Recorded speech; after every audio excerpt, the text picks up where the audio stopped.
Hey, we are back again in the apiary, and really gorgeous weather today. So we're going to do a quick hive inspection for week number 6 for package bees. And as you can see on the left of the screen, we're going to talk about feeding in different ways here just a little bit. But first of all, we're out here, we're going to do our inspection, and I want to show the boss lady is not wearing her beekeeping pants. She's got some boot bands on to keep the bees out of her ankles just in case. Well, last time I had one crawl up my leg underneath my pant leg. She kept her cool during the video, and we were it was a little bit late in the afternoon. No dancing. So some of the bees like to kind of start crawling around and start get close to the darkness. So, all right, let's do this inspection. This is going to be kind of a quick inspection because we haven't had any issues, not an abnormal large amount of dead bees or any concerns or cause for alarm at all. They're drinking some sugar water. They're out foraging. There's no reason to even think that there's something else going on. We're going to look and see. So we put this DEET box on them. This will be the second week that it's on. And last week they hadn't really moved up. They'd drawn just a little bit of comb. So we're going to see how many bees have taken off here, have hatched out, and are joining the workforce. And looks like they're largely going to be down in the bottom box yet. Yeah, I think so. Yeah, there's just a few. Trying to peek down inside and kind of see there's nothing really down inside of there.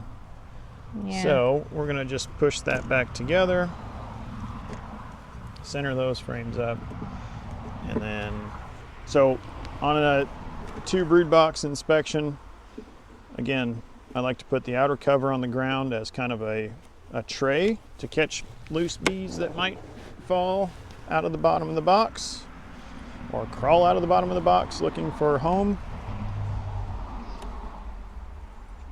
Oh, there we go. Lots of bees. Okay.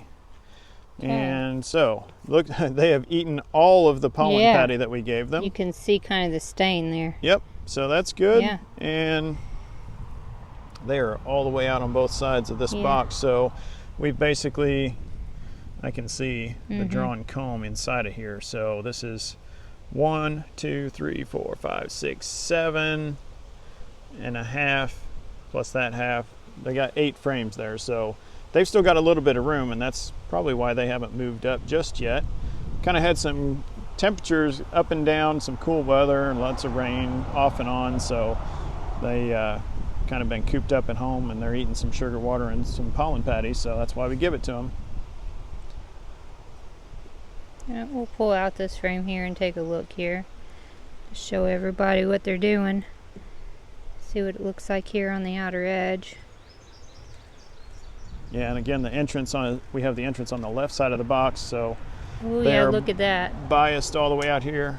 Yep. Here, hold that over. I was going to say, did you see that? We had the queen's here, because even though this is the first frame we took out, she's probably laying in that frame. So we're going to hold. When we're doing inspection, the best thing is to hold the frame over top of the box just in case she were to fall out.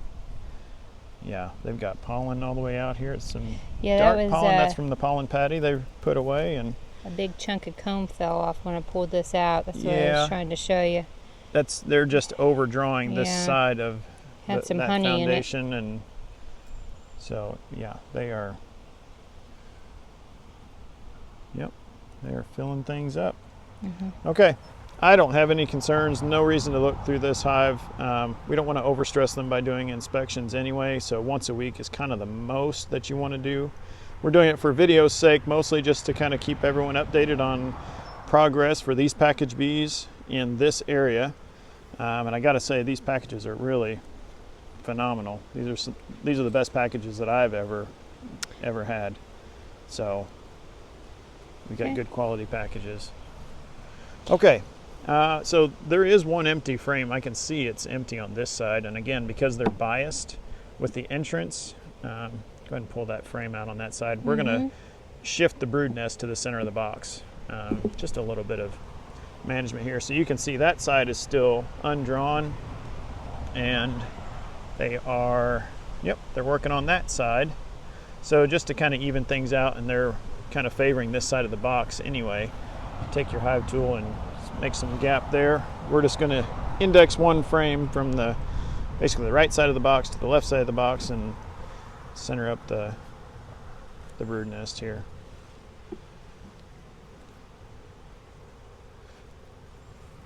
Will they slide together?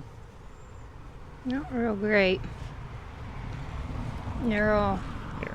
If you take your hive tool, we're gonna, let's see how much. Always want to push on the end bar, and so I've got this in the high torque mode. With this being a fairly new box, oh, there goes a hive beetle, and wax dipped, it should go pretty. Yeah, there we go. Once we kind of break the propolis, and then it slides over. Now, when they've got lots of propolis, I can't do that trick, and nor would I, because the only reason I'm doing this now is just because they're a new hive and they're kind of offset, off center in the box. The brood nest is off center. So we're just going to center it up, mostly for the beekeeper. The bees are clearly doing what they want, but when we do our inspection, we want to have everything nice and even, and we want them to be centered in the box for winter. We're actually thinking about winter time. If that brood nest is offset to one side, then obviously one side's going to be warmer, one side's going to be cooler. And really, we want them to be centered so that they have even heat across the whole box. Did you see what I was pointing at just a minute ago? That would be kind of good to explain to people. It was a bee carrying another bee off. Oh yeah, a morgue carrying a bee out of the morgue. Yeah, they're gonna haul off the dead. Yeah. Typically, they take them and fly them away from the hive. Yeah, that's what it was. You can doing. see that there's no dead ones here. Sometimes when they get busy or there's a backlog in the morgue, they'll just toss them out the front door, off the front porch. But largely, they'll just take them and fly away with them. And yeah. I have no idea how far away they go. That's exactly what I was doing. I was pointing over here, and it had a hold of it, and it just took off. Yep. Yeah. All right, let's put that. There's your hive tool back. Let's put the second deep on, and then we're going to talk about feeding and robbing prevention. So because these are packages, we do want to feed. However, when the nectar flow stops, which around this area is typically first or second week of June, it pretty much slows down and cuts off, all depending on weather, of course, but by and large, by the second week of June, our nectar flow is over, and so we do not want to have entrance feeding. These Boardman feeders, my opinion, they're okay until the nectar flow stops, and so what we recommend is that you can entrance feed. It's a little more convenient to see how they're doing and be able to change the feeder without opening the hive, especially when they're new and young and there's lots of nectar flow going on. Typically that's not a robbing concern if you keep it the way we have with our entrance reduced. There's actually no way for bees to get into that jar unless they come in this side, which we have it necked all the way down to the little 3 tiny openings, so it's pretty easily defended by these bees. So the robbing risk is pretty small here, but basically we don't want to use that Boardman feeder, and I like to recommend the end of May we stop feeding out the entrance, and that way we just kind of get out ahead of it in case the nectar flow stops early. We're going to do internal feeding. And see, you've already got the pollen patty. That's perfect. We put it up on the top this time because they are going to be moving up there. It'll be a little bit easier for us to do the inspection. We don't have to get in the bottom box to take care of that pollen patty if we don't want to. So I was going to point out too, I've told everyone whenever they take off their Boardman feeder here with the entrance reducer, we flip it upside down if you have one like ours, so the Correct. entrance Yes. is still Yeah. reduced. Yep. So how long do they need to keep the entrance reduced if they're internal feeding? I like to keep the entrance reduced. So the nice thing about these is they're on push pins. So basically you can slide this up or down and then put the push pin up a little bit higher if you need to give them a little more entrance. But by and large, on a new colony like this, there's not a traffic jam. You can see here the bees are not like piled up. There's not a big, if they get traffic jam, there's going to be bees all over the entrance trying to fight for, in and out right of way, basically. And so until we have that, I don't like to give them any extra space. And when I do, I'll just pull that push pin and raise it up 1 bee space, 3/8 of an inch on one side to kind of give them a little bigger gap. I don't like to open the entire entrance up, only in, like, if this was like a huge double deep 60,000 bees packed full and a big traffic jam, then we give them more entrance because they have enough bees to defend it. Yeah, okay. All right, so we're going to show a couple of different, or a few different options for top feeding, internal feeding that is defended. So basically, you can use lots of different options. I don't like to have a lot of sugar water exposed to the air. The bees can smell it from a far off distance, so I don't like to do frame feeders or largely opened top feeders in any way whenever we're getting past the end of May, just because I don't want that. I don't want to basically have the pantry open and it's like frying chicken in the kitchen with the doors and windows open. You're going to have all the neighbors come check you out. Right? So basically what we like to do is we put the inner cover on top, and then this notch, we'll actually put masking tape across that notch because we don't want any top entrance access when we're top feeding. We want this space to be defended by the bees, and we want a very small amount of sugar water exposed. And so this is a Bee Smart Ultimate Feeder. So this one is kind of like a chicken water tank. Okay. So this bottom actually spins off. You fill that completely, and anytime you're using feeders that work on the suction by turning them upside down, you always want to fill it all the way to the top with sugar water before you put the lid on, so that it creates a good seal. Yeah. Basically, if you only fill it halfway, it has to leak out a large amount before it creates enough suction in all that air gap. So fill it all the way to the top on any kind of feeder that you're using. And this one, you just screw this on, and then you can see here it has these tiny, get it in the daylight, yep, there's tiny little openings for the bees to get in, and they can stick their tongues in there and get to the sugar water, but it's not going to pour out. So something like that feeder, it just goes upside down on top of the inner cover hole like that. And this one you can kind of do in two ways. So you do it this way, it's flush, so the only entrance is from the bottom through the hive. And if you wanted to give them extra space, this comes with some little feet that you can snap off and go into these holes, so that it would sit a little bit proud off of the top of the box, and then the bees would be up all around this and defending all around it. Either way works. It depends. One reason that I will let the bees defend it, give that feeder some gap and let the bees defend it, is if I have an ant problem or hive beetles start to come up into this, because basically you're going to have, why don't you grab that deep box, you're going to have an extra deep box, you're going to have this hollow cavity on the top of the hive, and then our outer cover goes up here. So basically you have this big open space, and as long as that there's no roaches or ants or anything else moving into that space, then that's fine. But if I start having some issues, then I'll move the feeder, put legs under this one, or I'll offset the feeder so that the bees can come up and defend this space, because they will defend it if they need to. Okay, so that's Bee Smart Feeder. We're going to show a couple of other options here really quickly. We have a top round feeder. So this has the bees come up from the bottom, and this one has, basically the bees are going to come up through this hole. The sugar water is out here all the way to the top. There's this cup that goes over top, and then that basically gets submerged, and then the bees are going to come up through the center, and then they come down and they're basically inside of this cup. They're kind of, that's the only place they can get to the sugar water. And so again, that's defendable from the inside of the hive. And again, this one just sits on top of the inner cover hole. And then if you want to do quart jar feeding, we have a 2-jar and a 4-jar so that we make here in-house. Yeah, we make these, and it's basically the same thing. So it's just an air gap underneath of there with the punch lid, and then you can see that's where the bees are going to come up underneath. That sits down over top of the inner cover hole. And again, if the bees need to defend it, then what you can do is kind of offset it, and so they'll be underneath feeding and also coming out of here and defending around the jars if they need to. But I always start with it kind of capped off, that way all that the exposure for the bees is just to come up into the feeder jars.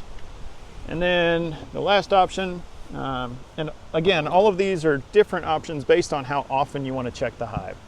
And so this is a gallon bucket feeder, and so on these there is a plastic port here. We give you one extra one plus the nail to punch the holes. So basically you're going to take that nail and punch a few little feeder holes, basically like any other, the punch cap or any of the other ones. Just holes tiny enough that it creates suction, but the bees can come up and they can drink the sugar water through those holes. So we give you an extra cap in the bucket here, but basically the same thing. This bucket you fill all the way up to the top, and then you snap this lid all the way down. So you want to be sure that it is all the way tight. And then same thing, so this has the feeder hole, so basically you're going to flip it upside down. You put it over top of the inner cover entrance hole, so the cap part is over the hole in the inner cover. And then, you know, you don't have to fill that up. They're drinking about a quart a day, so that gives you 4 days. It's a 2-gallon feeder, yeah. It'll last a long time. Oh, is that one a 2-gallon? Yeah, it's a 2 sorry. gallon. Yeah. I said 1 gallon. I'm wrong. So 2 okay. gallons. So that buys you a week, basically. So if you're going on vacation or something, you're going to be out of town, that's a good option. All of these are, again, just how often you want to fill it up is how much sugar water you give them. And you don't want the sugar water to last more than about a week, especially when we get into the heat of summer. You start to make some wine, and the bees don't really need that either.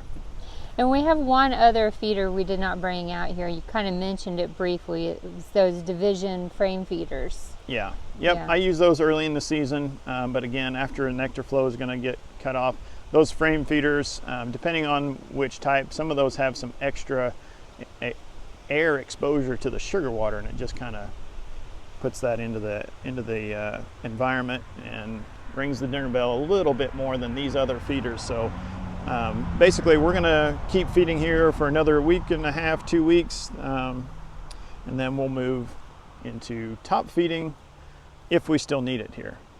Looks like we probably will. The way that they're paced out right now, it looks like we're going to be feeding for another 3 or 4 weeks, and when we get down into the dearth, then we're just going to be really particular and watch for some extra fighting at the entrance, those initial signs of robbing. So how would one know to not feed that? Like, you're good, you can stop, you don't have to do any internal feeding? Basically, as long as we're drawing wax. So on these are brand new frames in these deep boxes. So I like to feed sugar water until they get all those frames drawn out in the second deep box. And you can stop at any point, because you're better off not feeding and kind of risking the robbing than to let them have to defend it a little more. The other thing, there is another option. It's open feeding. Open feeding is just as it sounds. You're going to take a kind of a large flat tote or tub. Farm stores typically have some like a 15 gallon or so like water tank. Black rubber water tanks are pretty inexpensive. They're usually around $35-40. And what you want to do with those is you're basically going to fill them with sugar water, but you're going to put a bunch of sticks or some wood chips, basically like 3 inches of wood chips, or pile it full of sticks and twigs so that you make a raft so the bees don't drown. Bees are not overly intelligent when it comes to feeding. Jerry always used to say sometimes the bees are really dumb, and boy, he's right. He can be, the bees can be, like they'll just pile on top of each other and almost smother each other in the sugar water. And so you go out there and you just have like this 1 inch or 2 inches thick of dead bees that they made their own, they kind of kept killing each other until they made a bee raft out of dead bodies. And so there's just no reason to that. And so fill those open feeding with some sort of a raft type system.